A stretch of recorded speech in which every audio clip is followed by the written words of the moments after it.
problems is a signifies event that after a long stint of COVID, we have gathered again for this particular conference. I welcome all of you in the inaugural function of second international conference, which is sponsored by IEEE UP section. In the same breath, Professor S.N. Singh, who is our board of management member also, he has already sent, who is the president of UP section, he has already sent his wishes for the successful completion of the conference.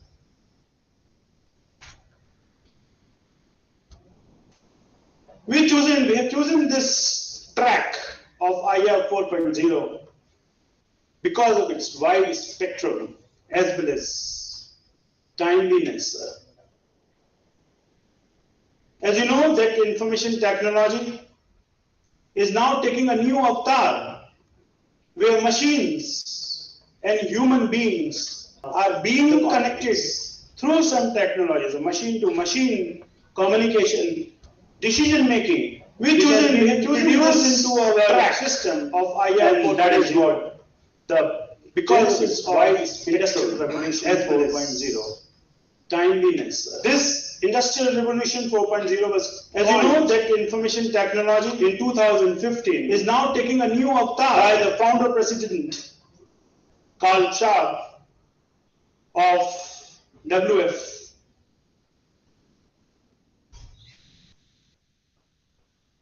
And the genesis which has been given had the basic fundamental that in 3.0 IR, it was basically a communication between machine and the human being by the founder president. Whereas in IR 4.0, this is machine to machine. We are putting some kind of technology between machine to machine so that they can talk to each other. They can learn. They become adaptive, and then they are able to finalize taking decisions. Some technologies which have been coined up is artificial intelligence, which is basically a mimic of human cognitive behaviors. We are giving power to our algorithms so that they can take decisions by themselves. And if this is loaded into the hardware of machine, then machine will be taking, decision it by itself. Because these machines are loaded with microprocessors. The algorithm that I am going to feed into the microprocessor will be taking decisions, and the operations of machines are going to be happening by themselves. The best examples, which is in front of you, are then the machine will be taking movement, in which driverless cars, which are now the realities. So these realities, now we are into 2022. By 2030, you will find most of the realities of IR 4.0 will come into existence. Number of students are very high here in this gathering, and a professor of artificial intelligence. I would like to tell you that whenever there is a depletion in the resource utilization, it is only the technology that will be able to increase the yield, which is basically the demand of the nature. The best example that I can give to you in front of everyone is the smart agriculture. Resources depletion means the fields, land use is changing, agricultural land is squeezing, climate is changing, scarcity of water, adding more pollutants into fertilizers in the form of fertilizers, and finally killing the mother nature is a very important thing that what we are giving to our next generation. The solution is, the population is increasing, land size is decreasing. Now the solution is this, that per hectare cultivation should be increased. And it is possible only if we are going to choose our crop on the basis of data analytics.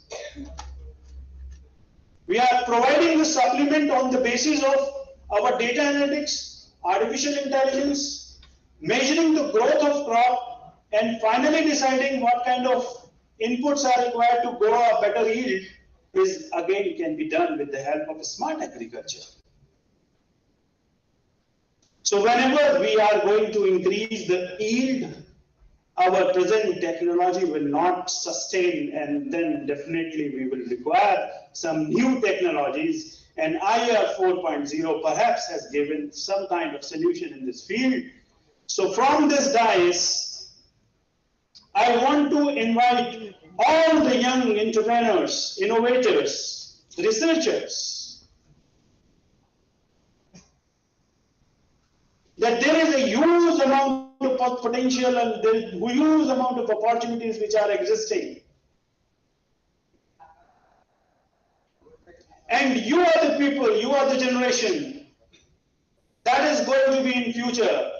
And perhaps all the technologies will be revolving around this IR 4.0 technologies.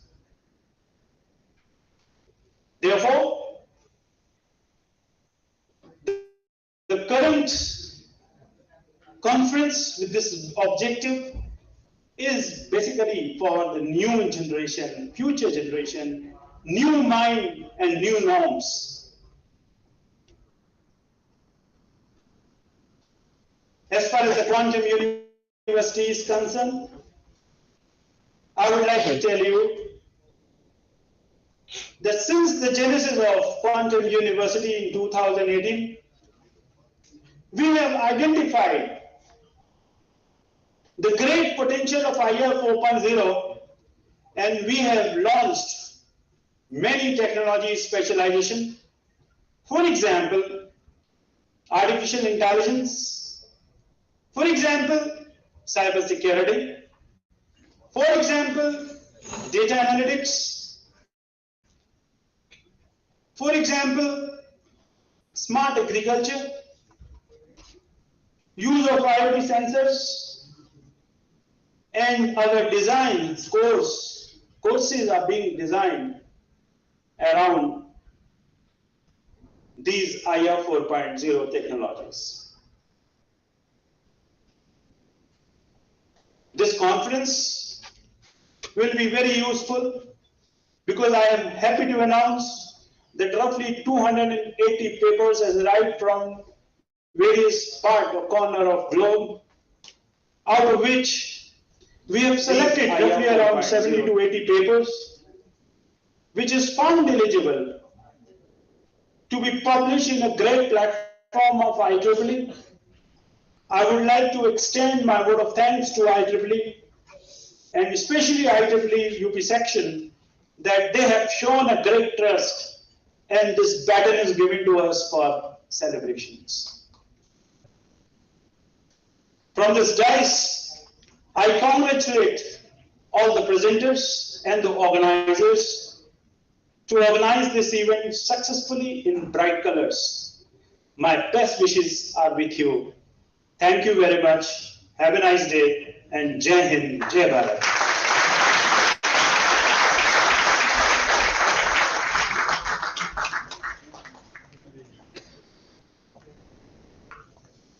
Thank you, sir. To acknowledge the unique presence of our distinguished members and speakers on and off dais, it's time to offer them token of appreciation and respect. So I request our Honorable Vice Chancellor to offer memento to our Chief Guest, Professor Dr. Omkar Singh.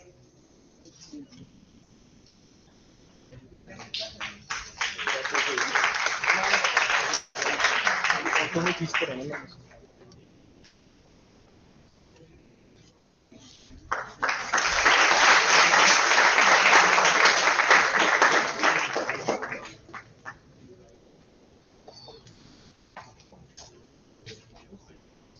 you, sir. Next, I request respected Director, Quantum School of Technology, to acknowledge the presence of guest of honor, Professor Dr. S.C. Sharma.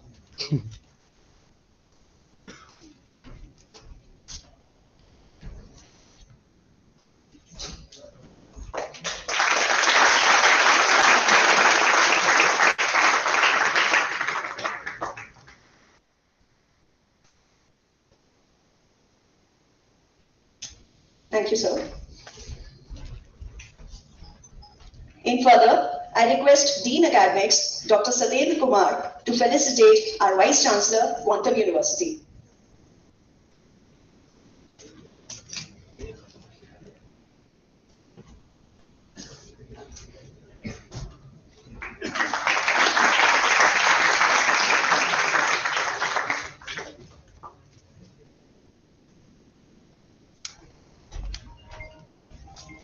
Thank you, sir.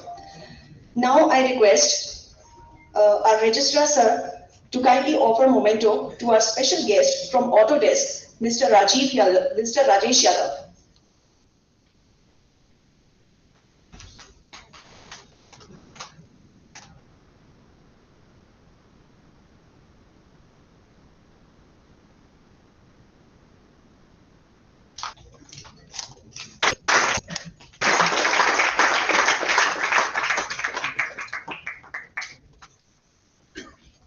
Thank you, sir. To inspire the audience, to ignite the minds of young researchers and create an effective and meaningful learning environment, I welcome our international guest speaker who is online with us, Dr. Martin Lyukak, Associate Professor, Nazarbayev University, Astana, Kazakhstan. Martin Lyukak obtained his BSc Bio degree from Bordeaux, MSc degree in Cognitive Science from École Polytechnique and University Paris, Jusso, France, and PhD degree in Computer Engineering from Portland State University, USA. Till 2014, he worked as an assistant professor in Tokyo University, Sidai, Japan, with main area of research as intelligent robotics and novel concept algorithm development. Thereafter, in 2016, he joined as an associate professor in Nazarbayev University. His main interests include AI with emotional computing and reasoning, machine learning to quantum computing, and hardware of artificial intelligence. So now I request our international speaker to kindly address the gathering.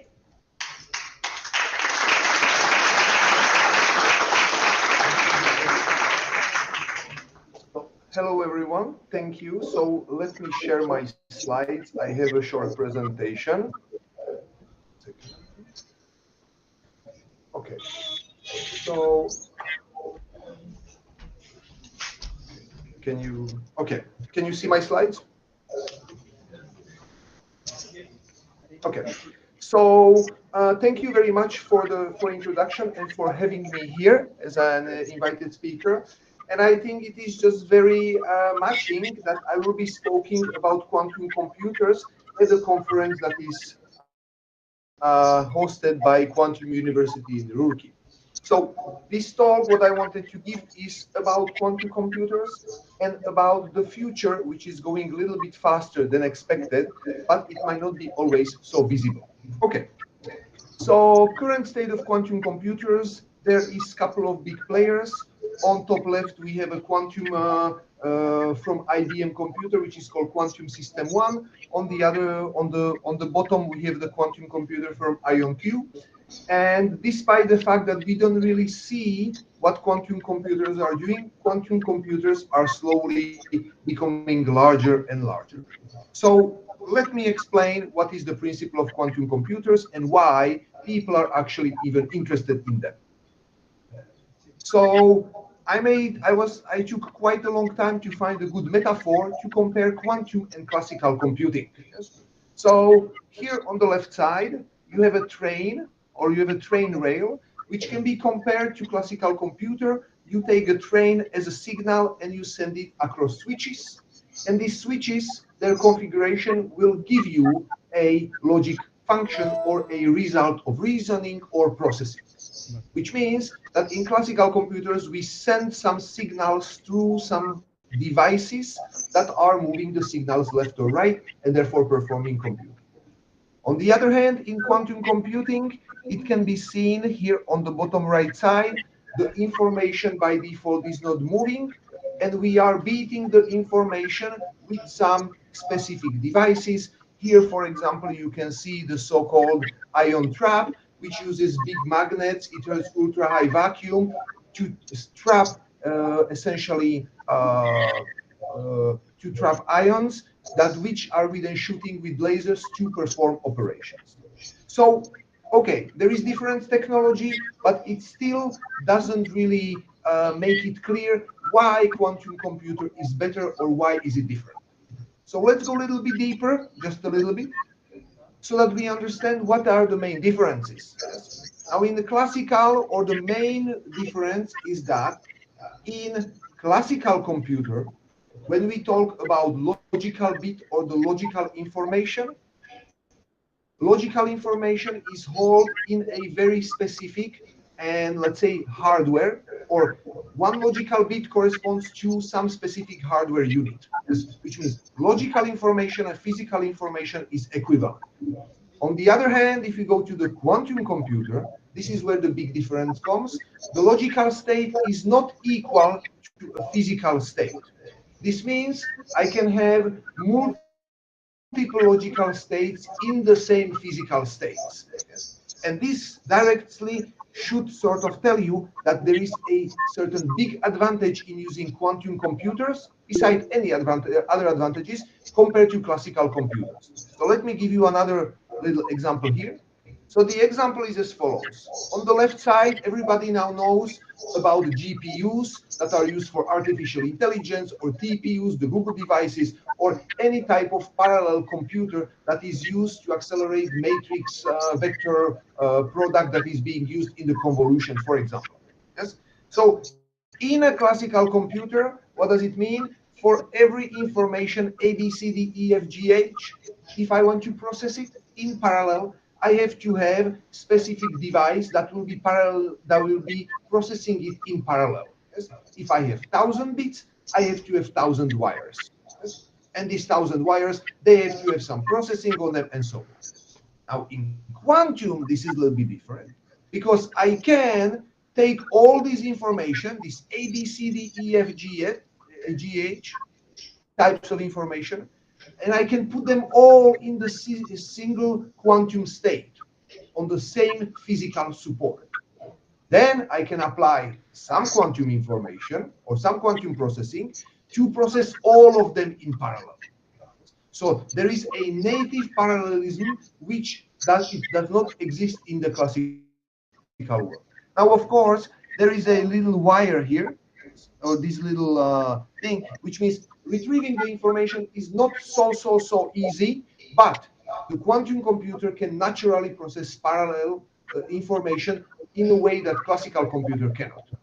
So, okay, so we have some parallelism, we have some advantage, but still, so why is it quantum computer becoming a big deal?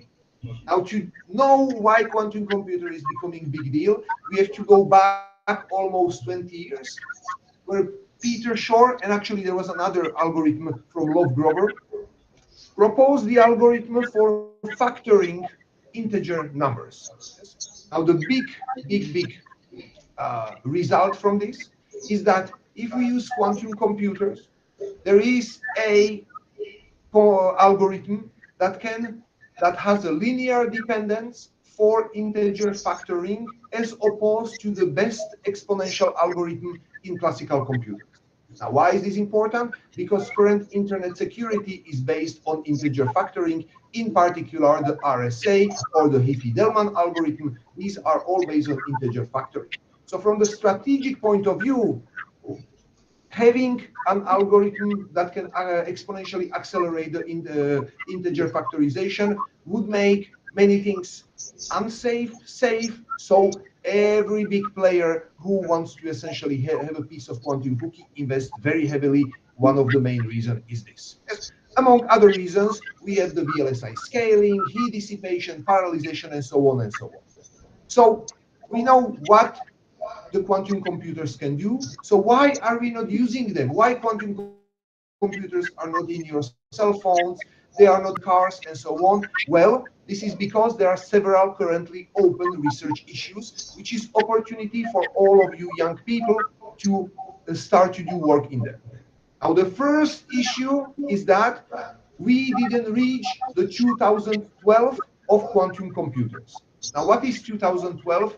If any of you remember, 2012, Alex Krizhevsky published paper where he accelerated convolutional neural network using GPU. He didn't propose any new technology. He didn't propose anything new. He merged two technologies and got a unexpected high quality result. This is what we are still waiting in quantum computing, because we have the theory, we have quite a few different technologies, but we still don't have the technology that will be making it seamless to integrate. As you can see, currently there are at least 5 or 6 technologies, such as superconducting loops, also called transmors or unimons, that are, for example, IBM on Quantum, trapped ions, which is mainly one company called IonQ. Then we have quantum dots, which is, for example, use Intel, topological qubit, which is Microsoft, which is the Majorana states, and so on. And then we have diamond vacancy, which is a quantum diamond technology, a German startup, where you can buy a small quantum computer in a big box for your home. So not a winning technology yet. The second problem is that quantum has not been explored yet. Yes. There are many different applications, many different algorithms, but there is still a lot of unknown. Currently, for example, the most popular algorithm is VQA, variational quantum algorithm, but it is not the best for many applications. Yes, quantum requires a specific mindset, requires a specific, let's say, of understanding how to make algorithms, and this is not in the mainstream. Now, finally, just to tell you how it evolves, this is, as you can see, a timeline about what is happening with the size of the quantum computers. Yes, because yes, IBM has a quantum computer 200, 300 qubits, but it is not enough. We need computers with thousands of qubits. Yes, because the information is not moving, the qubits are static. So we need much more qubits than a classical computer that has 128 bits inputs. Yes. So as you can see, it is growing quite nicely. It's not an exponential growth, but it's expected now 10 years from now, we will have a quite large chips. According to IBM timeline, they're expected to launch quantum clouds and so on. But as you've seen previously, we still need to find out a seamless way how to integrate high quality algorithms with quantum computers. Now, finally, so that you don't think this is all only just based on water, we have, as you can see, this is the scaling of investments of, let's say, around the world into different types of quantum technology. Now, the yellow one is quantum computing, the blue one is quantum sensing, and the orange one is cryptography. Now, as you can see, quantum sensing has been stable approximately around the time, because quantum sensing technology is well known. Yes? There is not, we know what are quantum sensors doing, we know how they are being used, so it is a steady field. Now, as you can see, since 2020 to 2030, the investment in quantum computing is exploding, because the technology allowing to do small scaling is just coming now. So starting to do research in quantum now, in particular into application of algorithms, optimization, artificial intelligence, and putting it in quantum is a great opportunity for you. Yes. And in addition, as one of my professors used to say when I was studying, You never know where the gold is hidden in quantum computing. Quantum computing is not completely understood, and we still do not know how to harness the exponential acceleration, how to harness entanglement and superposition, and how to make it a system so that for every problem we have the best possible acceleration. So therefore, as a closing statement, please consider to orient yourself to our quantum computing, because 10 years from now, it could become one of the main leading technology in hardware for large applications, for cloud, and so on. And therefore, consider to become a quantum engineer. Thank you very much.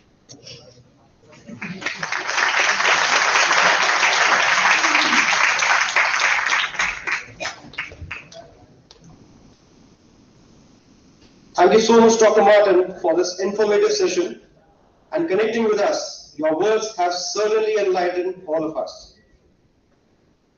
Ladies and gentlemen, it's a proud moment for all of us to be a part of this much-awaited conference on IR 4.0. So now the time has come, and I request our honorable dignitaries on the dais for the abstract booklet release.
Thank you, everyone.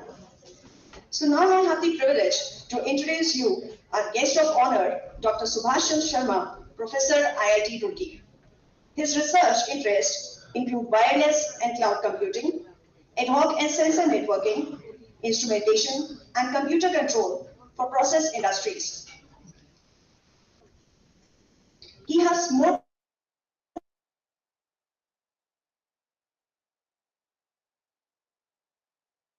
than 30 research papers, including Scopus Index, Springer, and SCI journals, are around 235.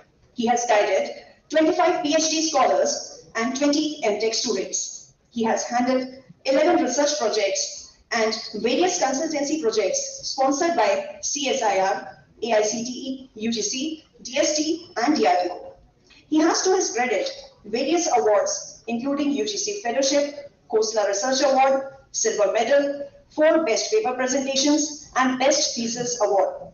He has published several books, chapters, and also have been written for 8 foreign countries. He has submitted 6 research reports and attended more than 25 seminars. His professional affiliation is from various associations like IEEE, NSBE, ISOC, ASCE, and AIM. I welcome Dr. S.C. Sharma for his keynote address. Welcome, sir.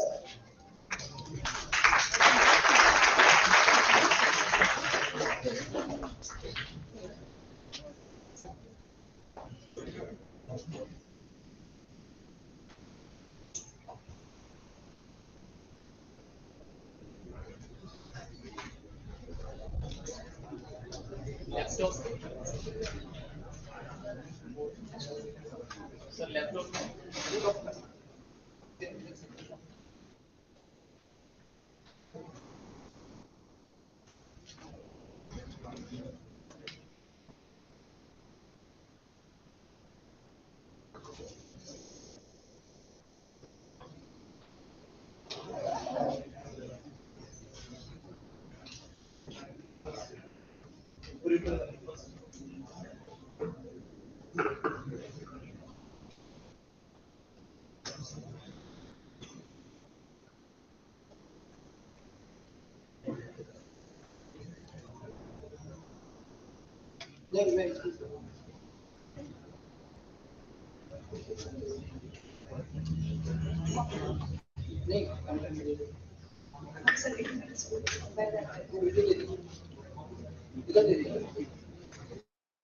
Drive इधर दे दो।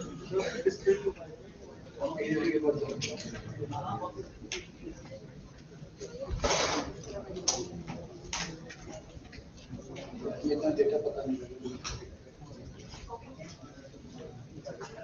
कैसे होगा।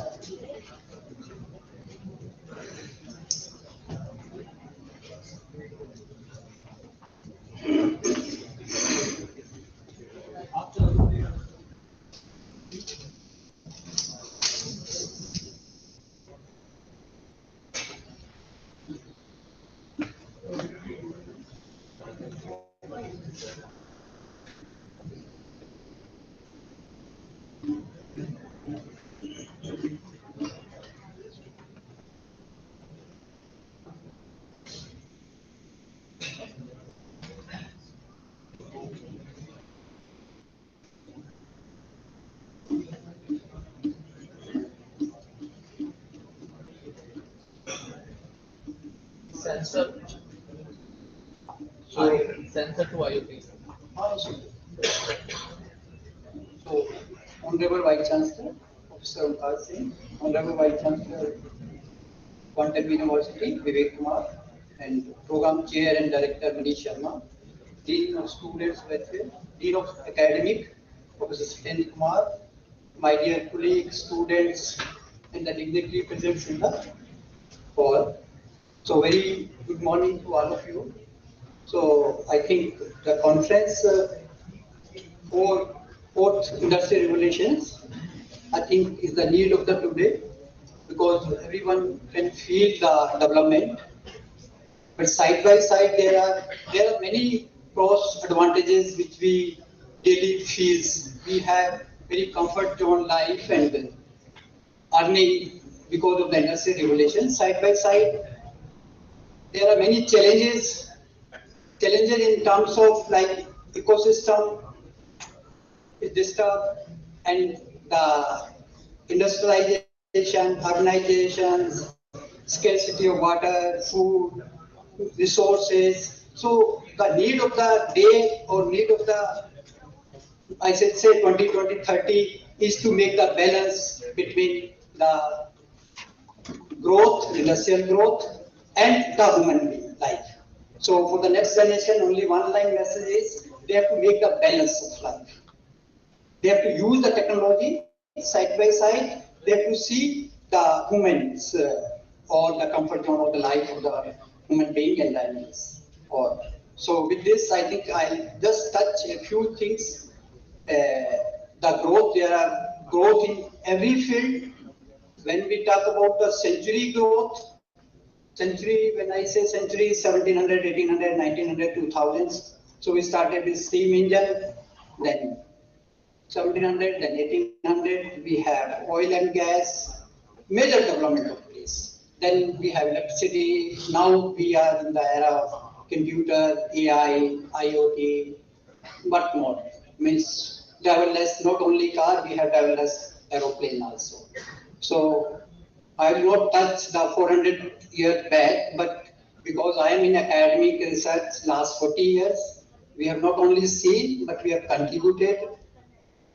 B means when I say my students, my research group contributed in most of the area which are mentioned in your brochure. That comes under, so if I talk about 4 decade or for the next generation, even for the 4 years to ahead, we can think of. So we can brief, with this brief, I will just touch this lecture maybe I think computer science students, they little know about technology. How we have developed the technology means everyone talked about IoT, computer, means data science. What is the use? It's not like it's not a new technology at all. people are using last 500 to 2000 years back also the same technology.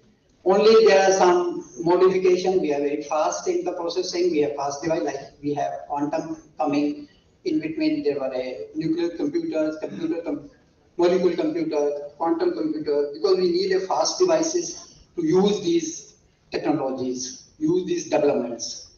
So for instrumentation point of view, electronic student, mechanicals, they know little bit about how we have developed we have reached to the IoT and AI. Not AI, because today the development mainly in the automations, robotics, computer science students very little know about what is robotics, what is IoT, what is sensor. They are expert in algorithm. They are experts in algorithms developments. And the communication, yes, it's amalgam of automation, communication, computer, network. So with this, I think I'll touch few points. So this conference is really a relevant themes, timely organized, and one can, it's okay? Moving or not moving?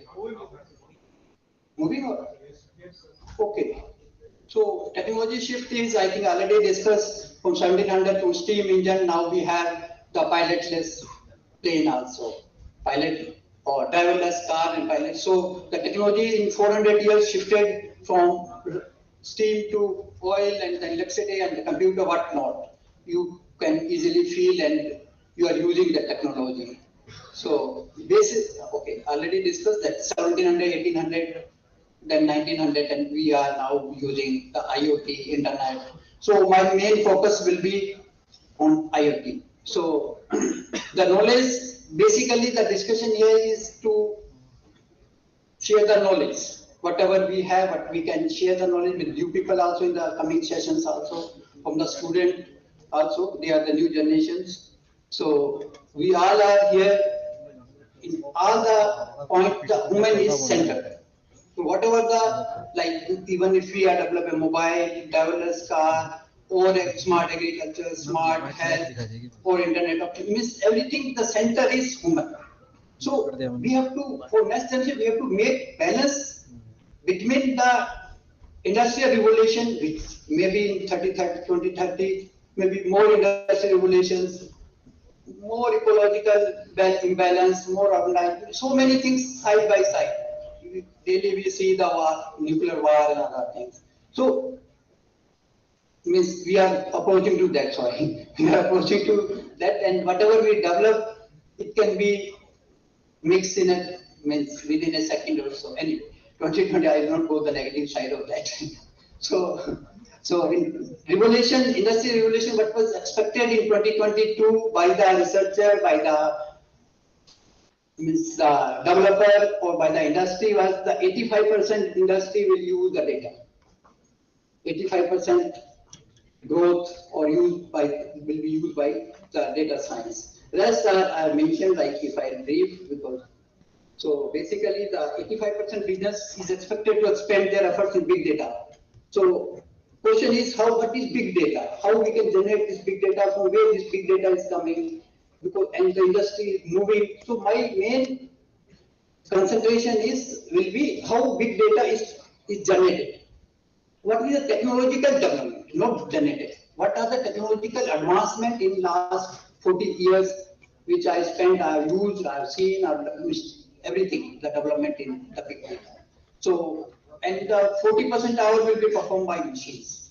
So now for the young generation, it's really a challenge to cope up with this, and we as a teacher, we as a faculty, we have to develop a skill among our students to have innovative idea how to use this new technology to make a balance between your daily office life, daily work life, and your own health and other things.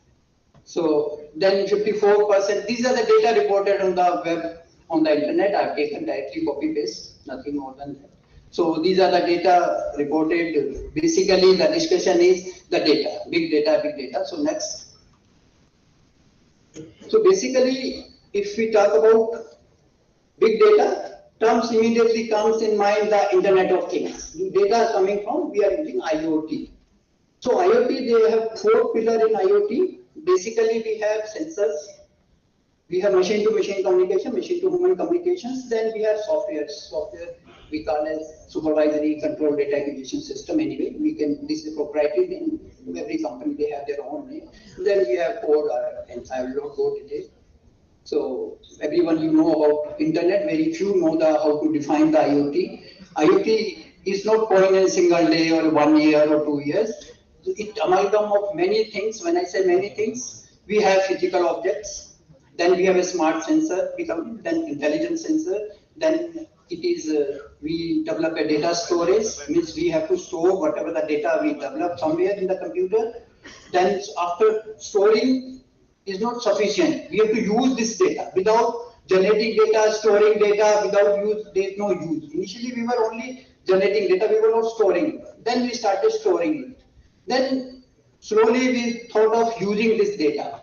Now data are not only used, data analytics, big data. So we need to have software and to communicate the data. So IoT is not like Internet of Things, they say it is a sensor with a network connectivity. Very few computer science people know about what is IoT. IoT is nothing, it is started with a sensor. Slowly it developed smart sensor, I should say, intelligent sensor, then we have the storage capability, then we have added few software in that. So then a communication capability added. So like that, we have done technology advancement, we need to miniaturize the device because of low power consumptions, we need small size and better applications, low cost. These are the technological challenges and large scale productions for it. So these are 4 or 5 challenges when we use any technology for commercial point of view. So then MEMS, most of you know about the MEMS, it is a, I'll touch if time permits. So anyway, so today's scenario picture is we have millions of applications. We have billion of users, billion of things, all reported. IoT is a king, if we can say. So big data is a king. Basically, we are all human beings, starting from any field, they are moving around IoT, big data, and cloud computing. We are centric to 3-4 points only. We means all students, all faculty, all areas. Either you are a chemical engineer, paper technology, or you are a computer science, communication, instrumentation. They all are centric with these 4 or 5 soft skills. No doubt, software. No doubt, software is there. So because of these reasons, so basically big data is data collection. It can play important role data collection and data sharing. Data is nothing without real business value inside. This is the main point. We can generate data by any means, but if there is no business with this data, there is no mean at all for collecting data. Real-time data still we don't have in India. Real-time, when I say, like we have agriculture, we have healthcare, we have smart grid, we don't have. We use them. We means my students, when we ask why you don't use the Indian data, because we don't have. Most of the data is not, maybe in 5 years, when you will be graduate, the young generation, they will have that data, Indian data. So we can, and you can generate real data. It takes time, and not only real generation, then interfacing. This is the only issue we face during the research. We can generate, no doubt, we have sensor, we can. Then to clean the data and to real-time analytics, and then validate that with the, whatever the analytics tools we use. So basically, the big data generation only use when it is some business point of view can use. And then cloud, yes, we need to have processing the data because it's a very large data. We need some device to process. So cloud generally used with the big data anyway. So anyway, convergence everywhere, convergence. So this the basic is sensor. Basic is sensor part. So I think it's at 20 minutes. I can, without PPT, I can move. So without PPT, I can start. So sensor, okay, 1 or 2 line I can. So, like if you can read. So in the spirituality point of view, the Buddha quoted that nothing ever exists entire alone. This slide indicates big data is not a new lead point. Long back, our ancient people, they have quoted that because IoT sensor is not alone, it's connected with the devices to use this. Similarly, if we say the sense, all the things interconnected and not separate, means everything, whatever we sense, it is interconnected with the processing of mind, means not alone. For engineering technology point of view, this is a development in the AI for industrial revolution. So if we talk about industrial engineering point of view, finally, as a spirituality, we develop everything. If you remember, silicon chip we have. Everything is developed by is a form of silicon oxide. Most of you know the computer are silicon chip. So made from dust, basically purified from dust. Silicon is a pure form of silicon oxide, and side by side it will be mixed in a dust within 100 years only. So we'll back to the ancient life within 100, maybe this is my expectation, maybe 200 years after, maybe early.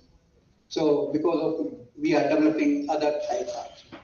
So we have data, not now, we have data like 2 billion years ago, we have the sensors to collect the data, we process the data. No machine can be made in future with a God gifted machine we have. No scientist can make a machine like human being.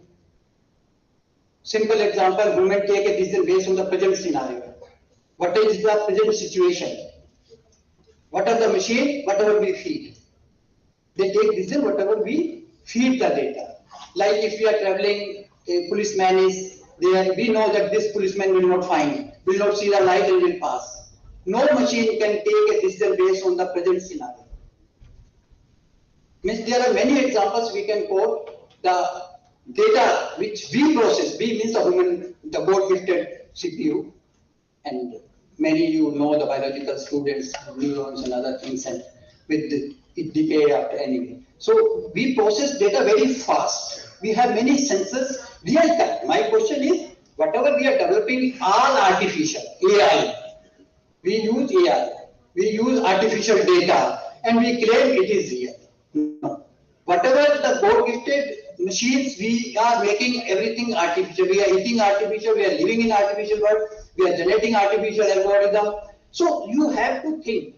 You means the generation. Our time is now past. We have served for 45 years in industry or teaching. Basically, my career is in the teaching only. It's 1983 IIT Roorkee, and I retired from IIT Roorkee.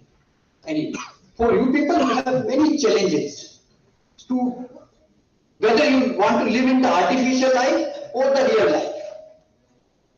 Means you have to make a balance in the new technology and the human beings, your own environment or your health and your living beings, or you can say the comfort life. So anyway, so basically what we have added in technology is, if we don't have any sensor is not working, we have added the sensor artificially. If we have a natural, we should not use any artificial. So only, I think what we have developed in last 50 years is artificial. We have made everything artificial. Yes, it is in use, and if the people those have a natural, we are using artificial, then it's not happening. So anyway, sensor basically process industry point of view, you know the transducer. So I just have a quick look. This is basically one line energy transformation. Basically, sensor nothing but one form to another form. Any form it can be. So we have made thousands of sensors based on this energy transformation. Thousands or billions of sensors are developed based on this, and these are the basic. We have to, physics is the basic fundamental of all the sensors development. All the basic physical law. Then in chemical sensor we use chemistry, and then we make use of this data by using a smart, intelligent. Then we have added software. Computer science came into the data analytics, and so basic development took place because of the integrated circuits, miniaturization devices and other things developed, and these are the milestones, basic milestone in this.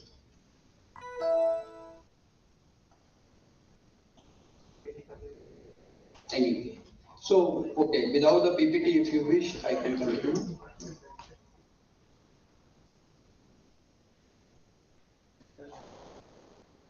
So the development took place in 5 stages.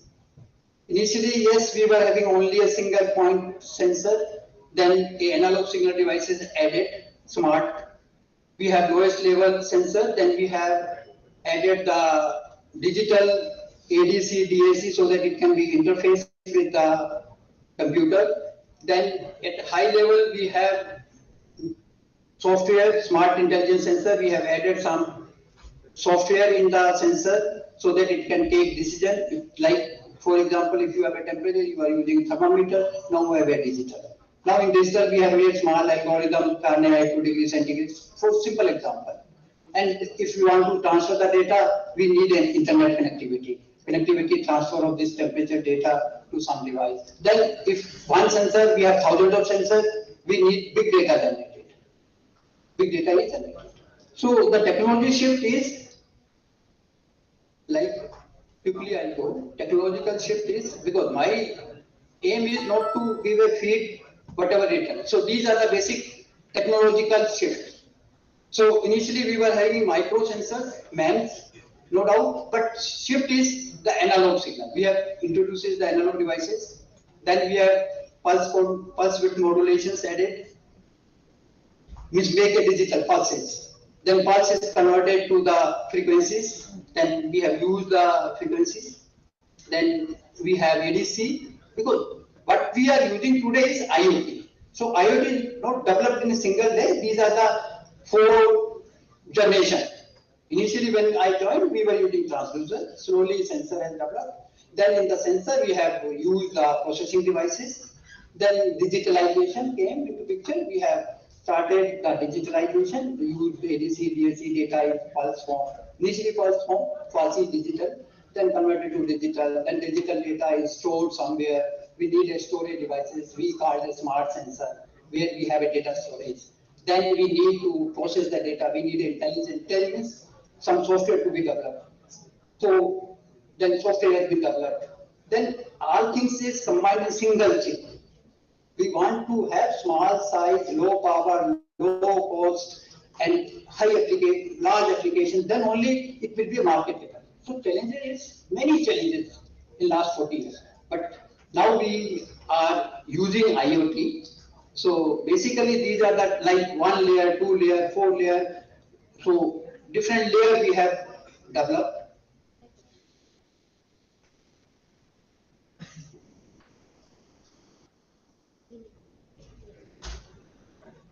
Anyway, I'll leave this technology behind. So now we have in our smart sensor, we have 100 times capability of non-one sensor. So these are the some technological development I think not required. We have network connectivity now, and in this data storage, then we have large number of advantages of. These are the basic architecture which we are using today for the intelligent sensor. Now intelligent sensor become be a part of a IoT when we have network connectivity on a single board. We have a single board, sensor is there, we have all the network connectivity and we directly feed to the computer. Easy to use, I can say. So this is the basically the development sensor. Now we have IoT means we have network connectivity. So in the network connectivity, all the data is transferred and then we need to analyze the data. Analyze, then the computer people came into. The computer people need to develop techniques, tools to analyze these data for the business purpose, for the business point of view. So big data, data is in the industry, in the field, everywhere data is there. We are creating data, only storage and to use this data through the computer, applying analytical were lacking. And now in last 3-4 years, 5-10 years, we are using this data for the business point of view. That's why the business will shift towards the data analytics. They will rely on but only thing, they should have a real-time data. Their own organizations. They should not use the data of US, data of China, because they have different type of condition, different type of automation, different type of machines, different type of tools. So yes, we can predict 50-60%, no, we claim 80%, 90%, all the researchers claim accuracy, this anyway. So basic question we forget that what data we are using and what for we are using. So I think that's all for so many things to be. So thank you and for patiently hearing me.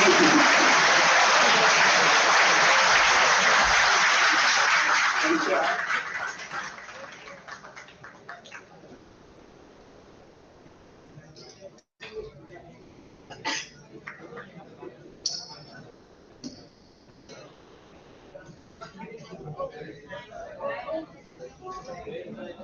Thank you, sir. Thanks a lot for an informative session on technologies including big data, IoT, and sensor technology. So now I feel honored to introduce you to our distinguished chief guest, Vice Chancellor from Veer Madhav Singh Bhandari, Uttarakhand Technical University, Professor Dr. Omkar Singh. Dr. Omkar Singh has been founder Vice Chancellor of Madan Mohan Malviya University Technology Institute at Gorakhpur. He has been Assistant Professor and Professor of Mechanical Engineering at HVTI Kanpur. He has also served as an Additional Controller of Examination at UPTU Lucknow. Dr. Singh has also been the Vice Chancellor of UPTU Lucknow for a short time, but since then he has made remarkable contribution. During his academic career, he has around 26, which is greater than around 26 years, he has taught various subjects at UG and PG levels. He has authored around 5 books, edited 5 conference proceedings, written 6 chapters, and published 53 papers in international journals, 18 papers in national journals, and 92 in proceedings of international and national conferences. Dr. Singh has guided many PhD scholars, dissertations, and projects, and is presently guiding 4 PhD students also. He obtained 2 patents and successfully commercialized them using Alnico. He has handled number of administrative assignments successfully and made exemplary contributions through his dedication, commitment, and innovative approach. Dr. Singh is a member of Board of Governors at IITs, BHU Varanasi, NBA, AICTE, GBU, JP Universities, and many more. He is a fellow of various associations and has been an awardee amongst 100 most influential Vice Chancellors and holder of Limca Book of Records too. Now let me have the opportunity to welcome our most eagerly awaited chief guest, Professor Dr. Omkar Singh. Welcome, sir.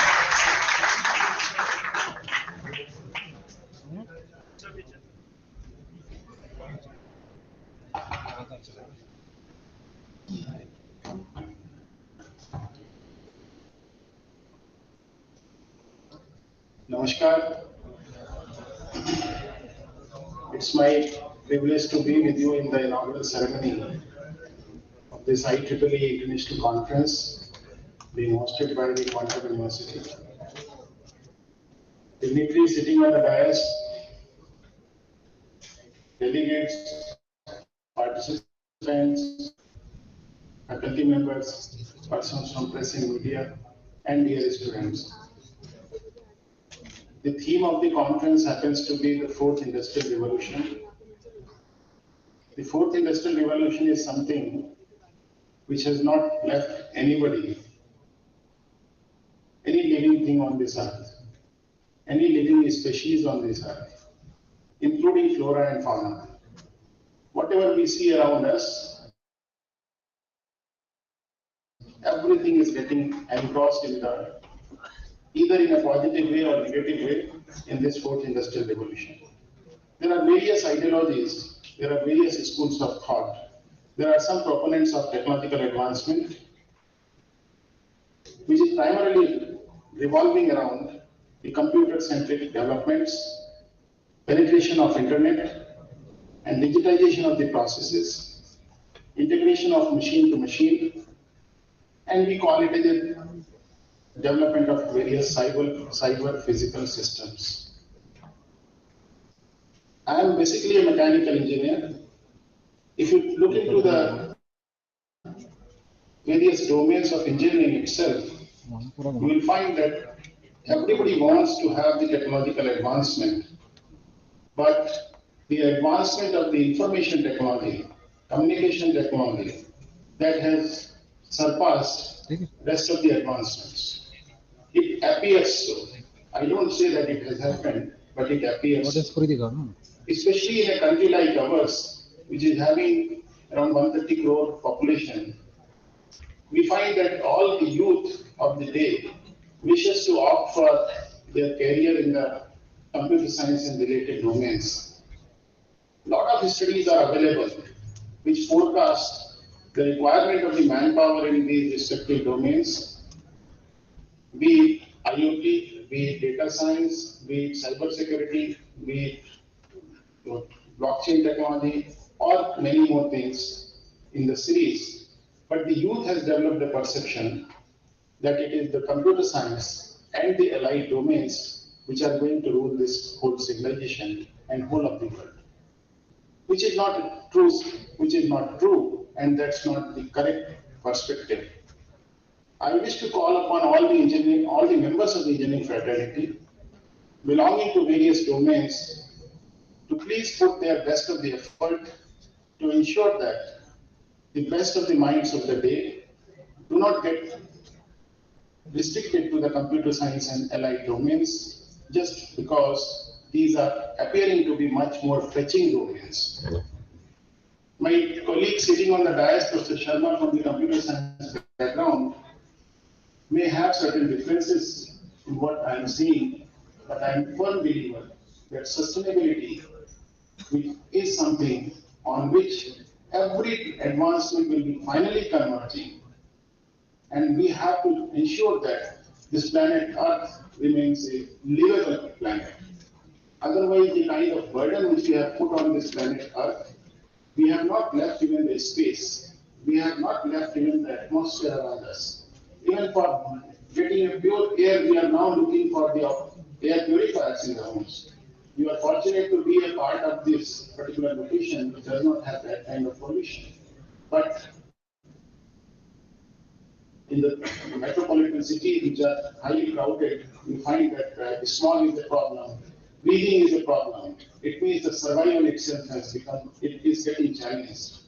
So we as a part of the technological fraternity, we have to see that the sustainability is something which is always on the top of any technological advancement. Whatever we perceive, whatever we wish to do, we have to ensure that the ecology, the environment, the surrounding, which has brought us all up to this stage, should not get imbalanced. Industry 4.0 is a buzzword, but the implications are visible now. There are a lot of studies which indicate the number of job losses.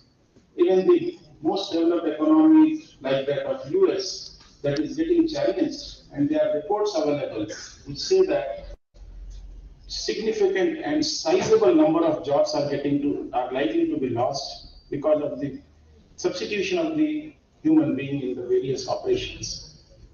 The technological advancement, which is visible, which is realizable in the form of artificial intelligence, remote manipulations, virtual operations, having the processes which can be carried out even without the human intervention. They may be appearing to be very good, they appear lucrative, and they may be worthwhile for those who are inventing and developing them. But at the end of the day, the population of this earth needs something to sustain and survive. We have to ensure that the Industry 4.0 gets embedded with the additional concerns. Number one, that human involvement has to be ensured to the largest possible extent, because the cyber physical systems alone will never be in a position to give you a sustainable solution and make this continue with the same kind of lifestyle as we are in today. Number two, the technological advancements have to be resilient. So there has to be sufficient degree of tolerance in them. They should be accommodated. Then on the top of it, it is the sustainability. See, it's a worldwide concern. we have sustainable development goals being laid down by the United Nations. But these are not the goals only on the piece of paper. These are different goals which are the issues of concern today. We may survive without internet, but we cannot survive without pure air. We cannot survive without potable water. The hunger is something which needs to be targeted. So the industrial revolution, the development, industry 4.0, which may get translated into industry 5.0 in due course of time, because of these three typical interventions, that the concern for involvement of the human being in the operations, the technological advancements being resilient, and the sustainability that will translate this industry 4.0 to 5.0 in due course of time, and nobody can stop it, because we cannot survive and sustain with these kind of virtual operations alone. The youth of the day needs jobs. You need something to survive. You need something for your livelihood. So we need to create the opportunities for that as well. Especially in a country like ours, which is a pool of the intellectual human resource, we have best of the minds available.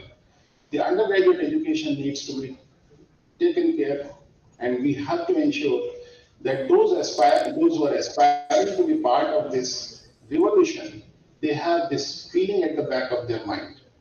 Do not presume that you can survive without physical infrastructure. Do not presume that you can survive without the means of transportation. Do not presume that you can survive without metallurgy sector. You need to have all sectors. You need to have the reasonable balance of the chemical engineering, mechanical engineering, electrical engineering, electronics and communication, and computer science on the top of it, which appears to be offering you a white-collar job opportunities. So everybody wishes to go for it, and also it gives you an opportunity to exponentially grow your capital. That's why we have entered into an arena where the service sector has started dominating the economy of this particular country. The manufacturing sector has taken backseat. Agriculture has reasonably lost its share. So these are the issues of concern. We should deliberate on all these things. I have seen in your proceedings at this record book which has been opened just now that there is a typical session on sustainability. So please keep it in your mind while you deliberate that what is going to be the implication of what you aspire for, what you are doing, because it should not have any kind of negative implication on the living being. Even the imbalance which we may create in terms of the survival of various species, that may also be endangering ourselves in due course of time. So we need to have a focus on strengthening agriculture sector for a country like ours, followed by manufacturing sector in order to have a strong economy, and the service sector has already taken a lot of share, so that can be continued with the same pace. But if we strengthen agriculture, if we strengthen manufacturing, definitely we'll be in a position to strengthen the common mass and the common man of the common person of this country. So in specific context to the Indian situation, especially for the educational institutions of this kind, it's very important that the students must have this as a point of concern. This should always be a point of deliberation, that what we are doing, what is the effect of it? Is it really worthwhile to go on with this? Rest assured, whatever penetration internet has done, it is bound to bring the changes. It will bring in accountability. It will bring in transparency, because the data sharing opportunities are there. But at the same time, you have to see who is going to capitalize on your data. We keep on searching Google, various things, but there is somebody who is keeping an eye over what you do, so that third eye need to be taken care of. So as a part of the technological community, it's our responsibility to ensure that whatever we do, that is being taken care of holistically, and this sustainability is on the top of everything. And I hope during these different sessions in this conference, you'll be having deliberations, but please do ask every presenter, does it have any adversity for the civilization as such? humanity in particular and the living species again in general, and then only try to accept it or request for further modifications, further studies, so that it becomes a friendly technology. So with these words, I congratulate the organizers and hope that the deliberations during different sessions will be fruitful one. I thank the Quantum University for giving me this opportunity to come to this place. It's the first visit for me to this university, and I've seen that you have a beautiful infrastructure, good number of students, and wish you all the best. Thanks for inviting.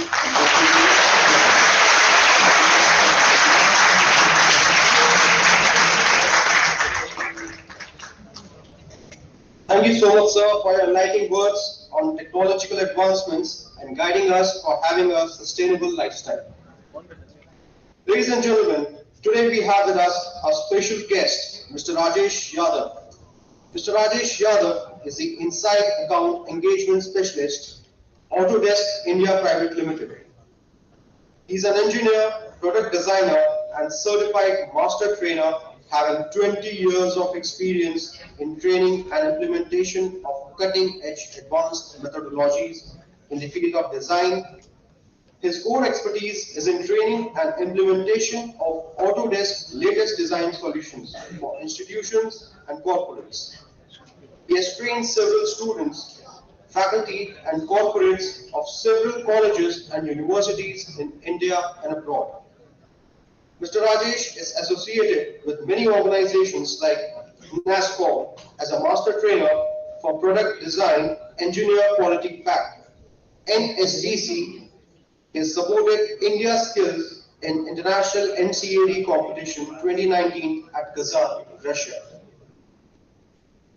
He's also associated with Formula One as a lead trainer for F1 in schools in India.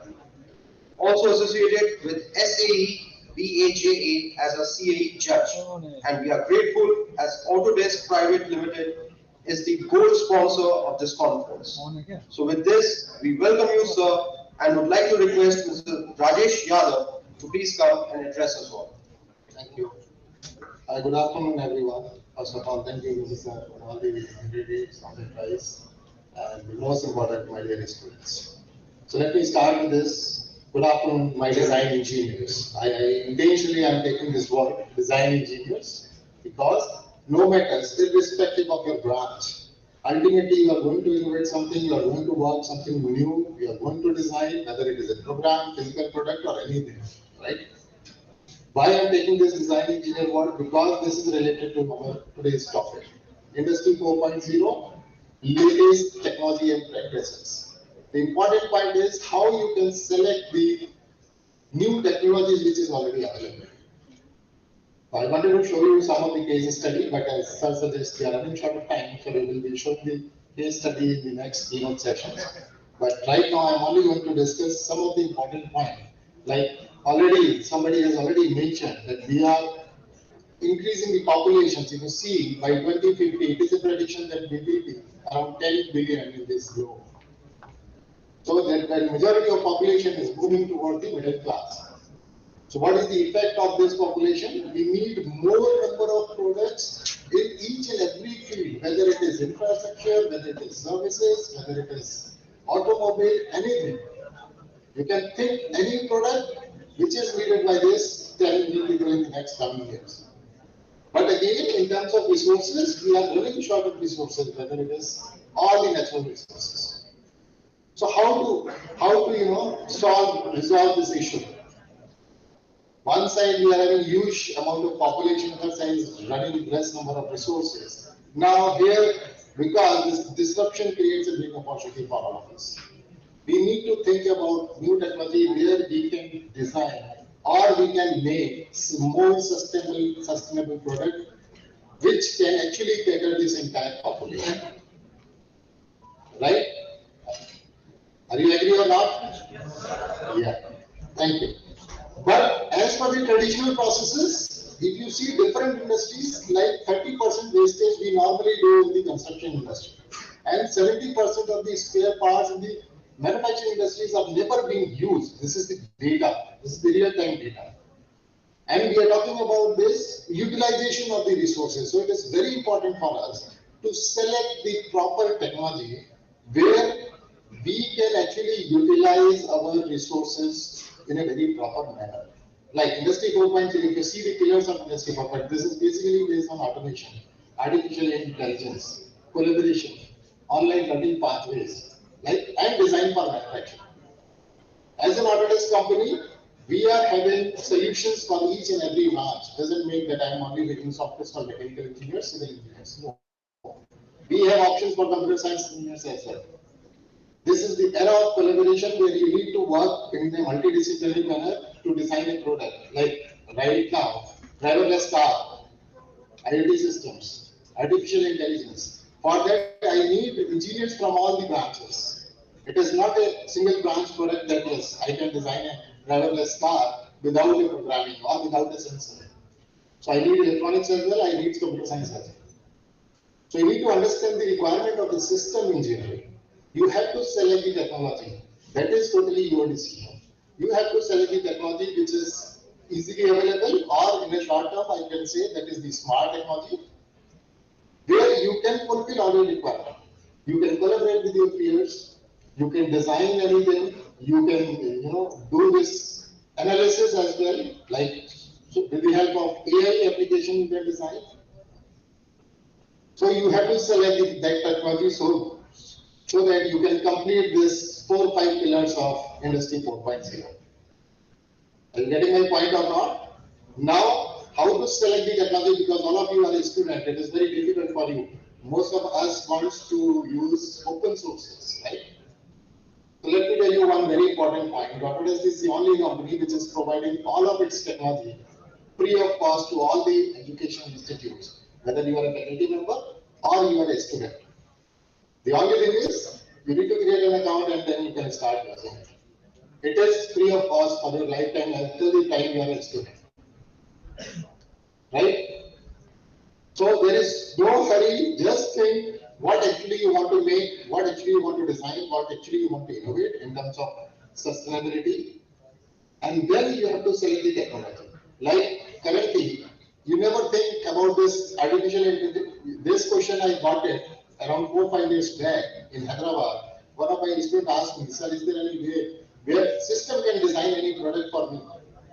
Means he was talking about the AI application which we will design. Now it is available. I think we are running short of time, so we will discuss in detail in my next session, right? I'll show you some of the student projects as well. Till that time, please be ready with your questions. I will be more than happy to answer your questions. Thank you.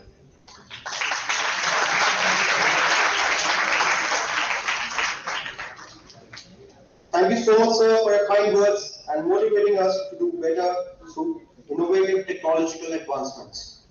Ladies and gentlemen, after a long break due to COVID outbreak, we could not assemble for these sessions. But by the grace of Almighty, life's back on track.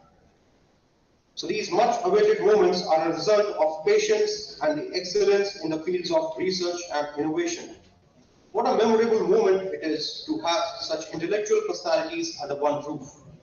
With this, I would like to invite Honorable Dean Academics, Quantum University, Dr. Satyendra Kumar, to deliver a vote of thanks.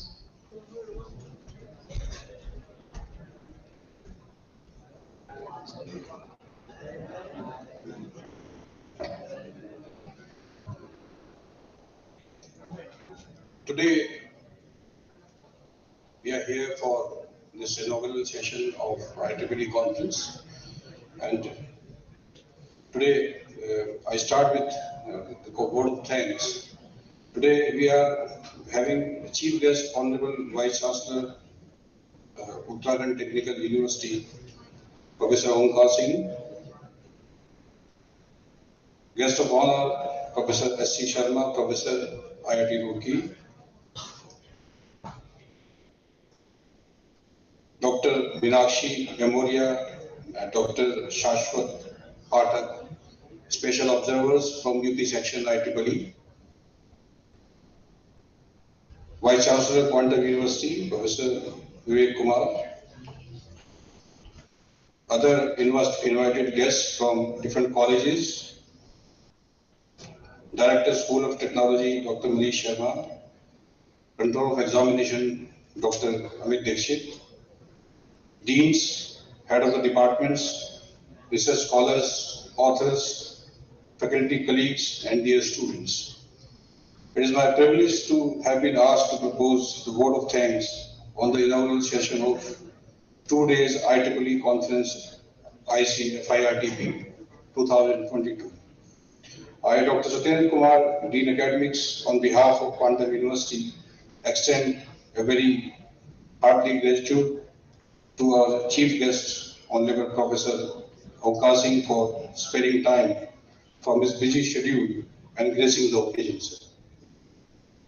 I take this opportunity to extend our sincere thanks to guest of honor, Professor C. Sharma, for giving us the precious time from his busy schedule and giving the special keynote lecture here.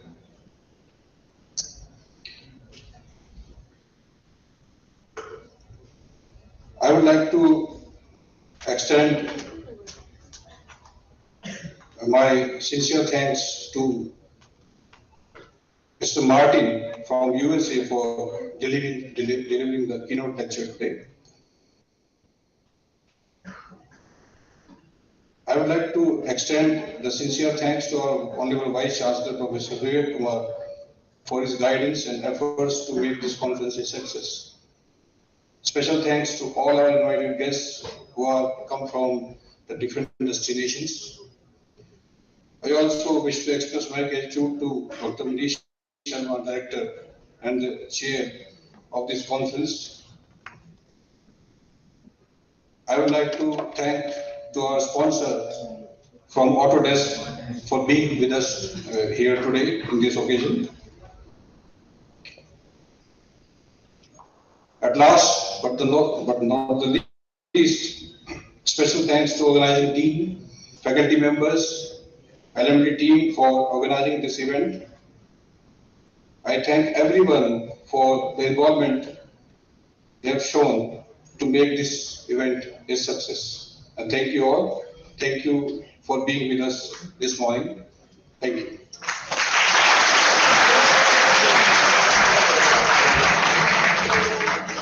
Thank you, sir, for your grateful words. Tradition and culture plays a vital role in the success of any organization. So now I would like to call upon music club students of Quantum University for our traditional Kulgi.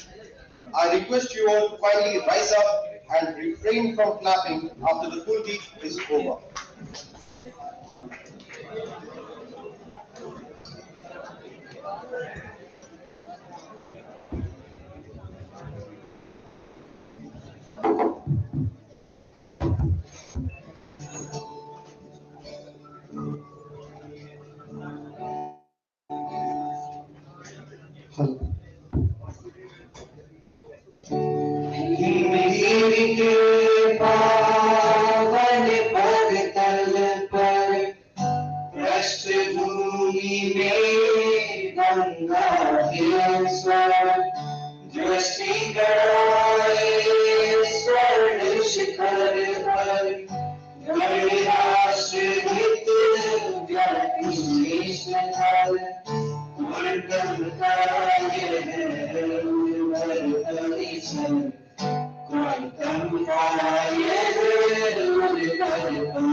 To capture these memorable moments, may I request all the honorable dignitaries, delegates, keynote speakers, and organizers to please come for a group photograph.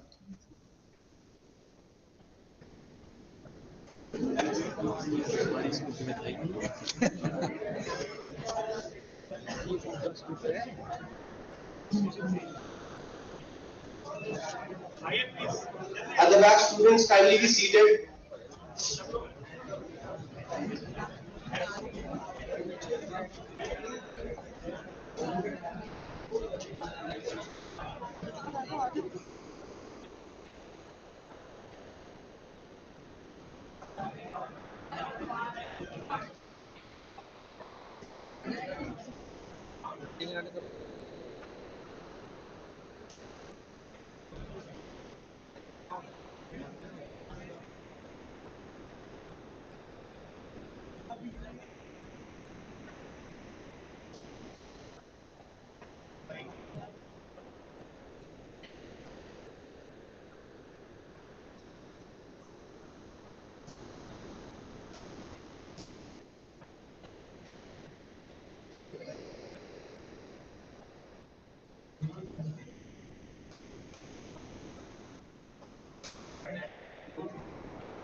Kindly remain seated till the dignitaries leave the auditorium.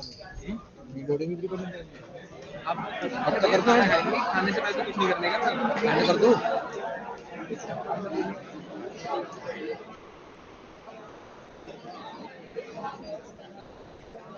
Leave call नहीं कर रहा मैं leave call कर रहा हूँ leave call कर रहा हूँ कॉल